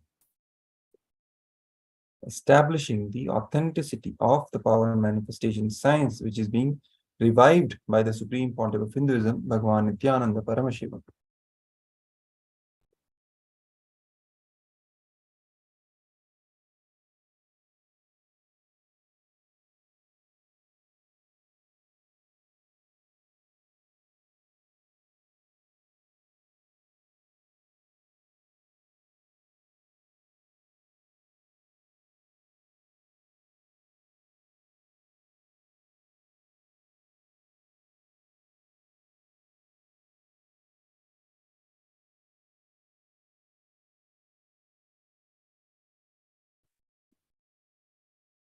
Let's do one more round of this power manifestation, because as much as we practice this power manifestation science, more and more we get grounded in this state of unclutching, state of nirvikalpa samadhi, because all these powers are actually manifested from that very state itself, from the state of enlightenment itself. It is not like other systems, like siddhis, where on the way to enlightenment, you experience these powers. No, these are shaktis. These are manifested from the very space in the state of enlightenment itself. And more as we practice, we become more and more grounded in the state of enlightenment. And the more and more we become grounded in the state of enlightenment, more is the power manifestation. So it's a virtuous cycle for all of us when we practice power manifestation science more and more in our life. So let's again do one more round. Let the other person think of an object this time, not a word, but an object. It can be any object, anything tangible.